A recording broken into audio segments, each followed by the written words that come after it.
We don't have a whole lot of data yet on the booster shot. There's no warning signs that are out there, but there is concern. We haven't proven that there are not safety problems for the general population. Welcome to the RANE Insights on COVID-19 podcast. I'm Emily Donahue. Let's listen as RANE founder David Lawrence speaks with Drs. Fred Southwick and Bill Lang for our weekly coronavirus update. Fred and Bill, once again, thanks for making the time to give our audience an update on what's happening. Fred, maybe turn to you with an update about some recent developments in Florida, and then Bill, maybe you can give us the global perspective. Well, in Florida, where the Delta variant is tamping down a little bit, but it's still a serious problem. And we're at about 45 per 100,000 statewide with regards to daily cases. But a number of counties are still in the 100 per 100,000 range. And our vaccination level is still very poor.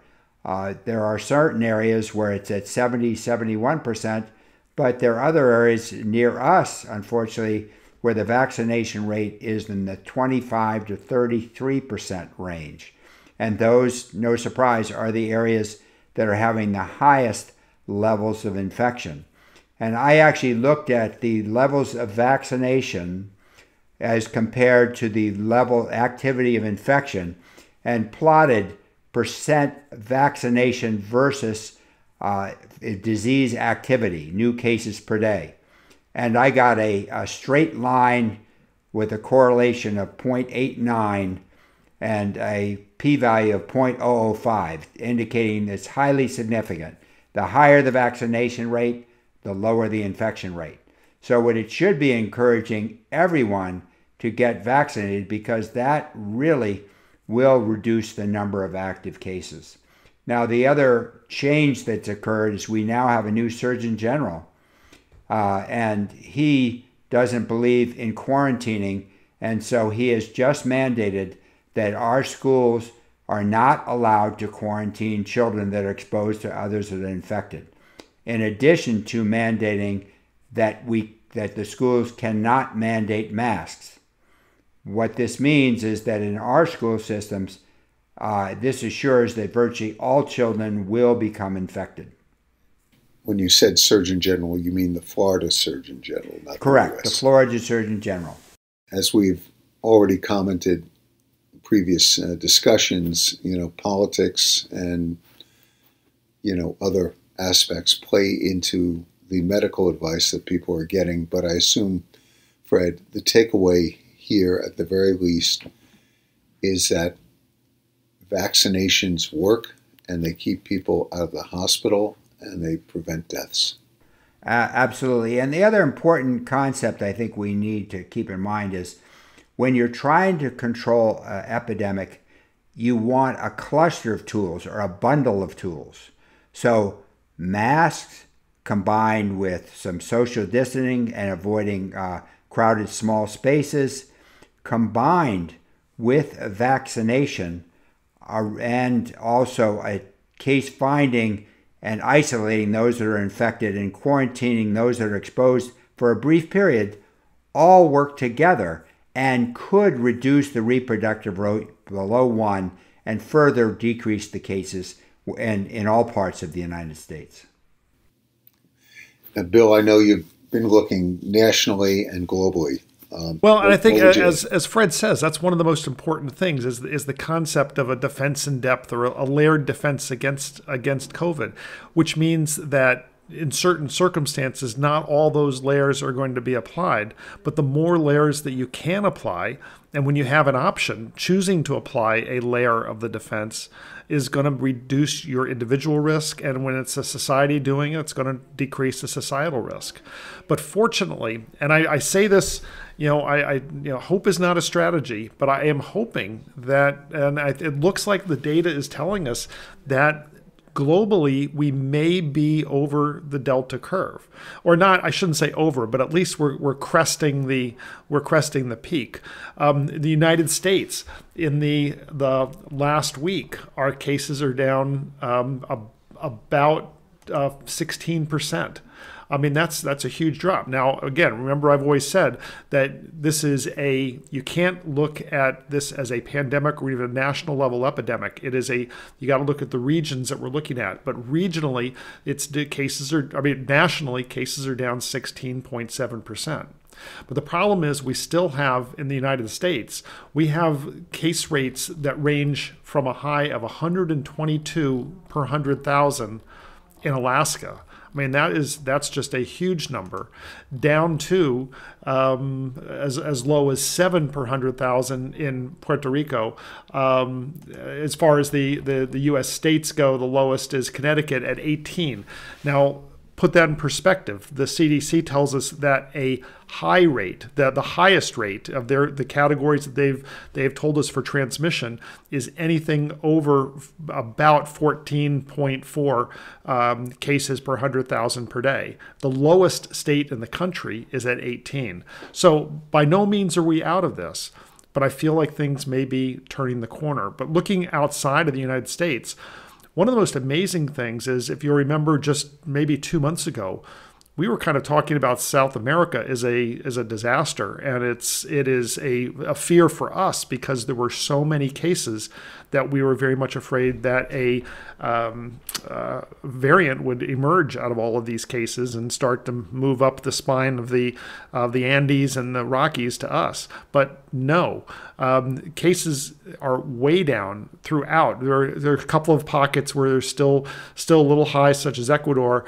but in all of the major countries of South America, cases are down, getting pretty close to negligible levels, which is pretty amazing where you think of where we were just 2 months ago. Africa, the only country in Africa that's really having any significant level is South Africa. But even in South Africa, the levels are way down from where they were even a month ago. But everywhere else in the world, South Korea is flat. They're not at a tiny level, but they're flat. They're certainly not increasing. Probably the most concerning area in the world right now, in a major economically important area, is Singapore. Singapore has a steep uptrend, currently at 25 cases per 100,000 per day, a very significant level. That brings you to roughly over double what would be considered a high level. And Singapore just announced today that they are going to mandatory no more than 50% of people in offices as they start to put in some of this layered defense that we've talked about. Other than that, around the world, things are looking good. And so I'm very much heartened by the direction we're going.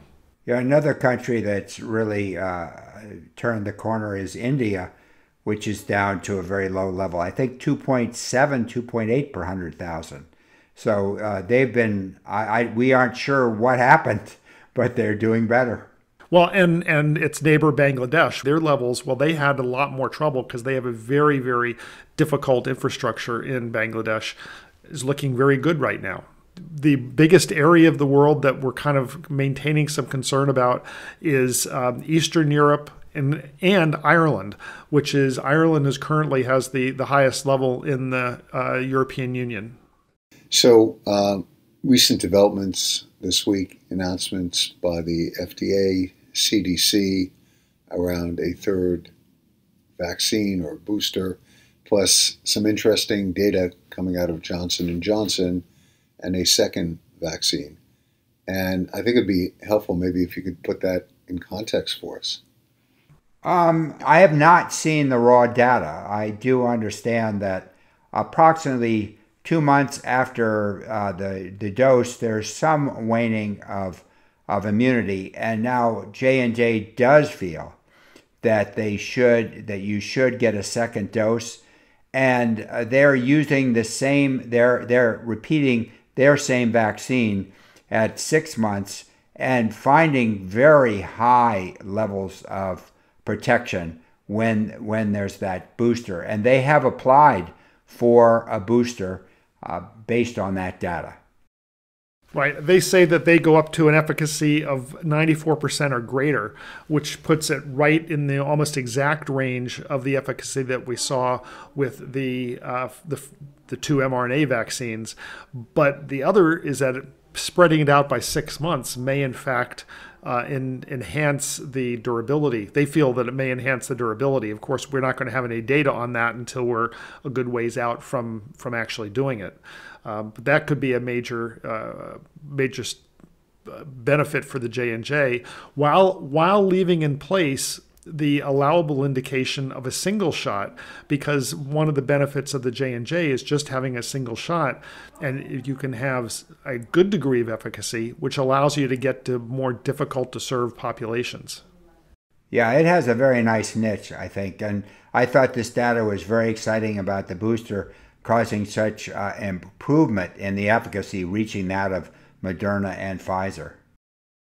And just as a reminder to the audience, because I know both of you focus not only on the efficacy, but the safety of the vaccines. And so are you seeing similar reassurances in terms of why people can take a second or a third vaccine safely? No, to me at least, and Fred, you may disagree, we're not seeing any, because we don't have a whole lot of data yet on the third shot, the booster shot. There's no warning signs that are out there, but there is concern. The two top scientists at the FDA who have resigned, they haven't yet left office, they signed a letter that was published in Lancet, and it was expressing their concern that we do not yet have enough safety data on the third shot for, specifically they were referring to the Pfizer third shot, to be able to make the large blanket recommendations that Gail Walensky made last night. They did not dispute the benefit of a third shot for immunocompromised or for people who are relatively immunocompromised, such as the people greater than 65 or people with significant underlying medical issues. They didn't dispute that, but they said that they have significant concerns. Not that there is any evidence of safety problems, but just that we haven't proven that there are not safety problems for the general population, the 18 to 64-year-olds who do not have underlying issues with immunity. They just don't see the data there yet to support that. But the good news is for the two doses, both from Moderna and Pfizer, the number of significant side effects is infinitesimal. I don't know, Bill, you would know better than me, but of all the vaccines that I've encountered, these two seem to be the safest. I agree completely. Yeah, no, exactly. The only issue has been that with the mRNA vaccine, well, a couple of issues, and we've talked about them before. With the Pfizer, there is the issue with blood clots, but despite the large amount of press that got, there haven't been that many cases. I mean, yes, there can be blood clotting side effects, but the blood clot side effects from the vaccine are paled in comparison to the just alone the blood clotting side effects that you can get from the disease itself. So that's safe. Then on the mRNA vaccines, the biggest concern has been the myocarditis that can occur primarily in younger people, primarily in younger males. But even those are small numbers. I mean, we're talking 3 digits versus millions of people who have had it, and even when they get it, it's typically fairly mild and treatable with typical outpatient medications. So we're not talking about big problems. The only issue that is kind of simmering under things a little bit is some immune system irregularities that can pop up that are not well characterized, and they're not homogeneous at all, but there does seem to be a slight increase in various types of immune system disorders, generally time limited, on the order of weeks to a month or two. But that's what the concern is. They want to get that data a little more detailed for the third shot, since all of these things seem to happen after the second shot. But we're going to have that data here before too long, whether we like it or not. Bill, with regards to thrombosis, did you mean the J&J, or were you referring to the Moderna and Pfizer? No, I was talking to, if I misspoke, I'm sorry. I'm referring to J&J. You're exactly right. Yeah, right.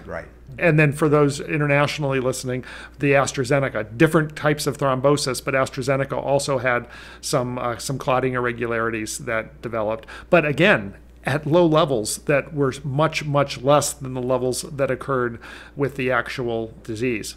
Yeah, I agree. I've taken care of a number of patients who have had very high D-dimer, which is a measure of ongoing thrombosis, and had pulmonary emboli that were very serious. So it's really a very serious side effect associated with COVID-19 and that has the potential to be fatal. So the vaccine effects are so exceedingly rare. In fact, we know that in intensive care unit patients, if they get a D-dimer over 2, they have a 65% chance of either getting thrombosis in their legs or pulmonary embolus. So it's a very high percentage that suffer thrombosis from COVID-19.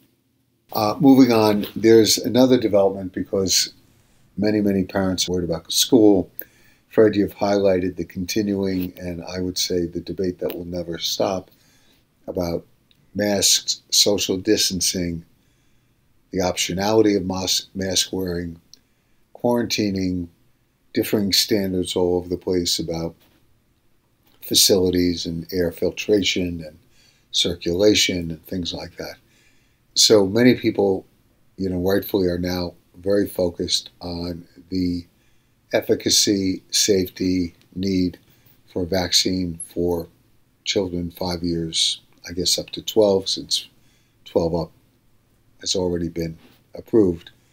What are your views on the data? What are your views on the advice? And what should people be thinking about who have kids ages 5 to 12? The only significant issue has been the myocarditis, which in the 12 to 18 has tended towards the younger ages in that range. So this was one of the reasons why the FDA about a month ago told the drug companies that they wanted them to get additional data trying to look more specifically at the incidence of myocarditis in the younger kids before approving it. So that's what's delayed things. If you remember, I said I thought we'd have this probably right around the time school started, but it got delayed. I think it's now going to be probably closer to Halloween that we have a decision on an approval. I have not seen any data that indicates a worrisome level of myocarditis in the young kids, but they've also been fairly tight-lipped on the data coming out of the studies. Yeah, the indications that I've picked up, but they're all nothing direct, is that it's very, very safe in this age group.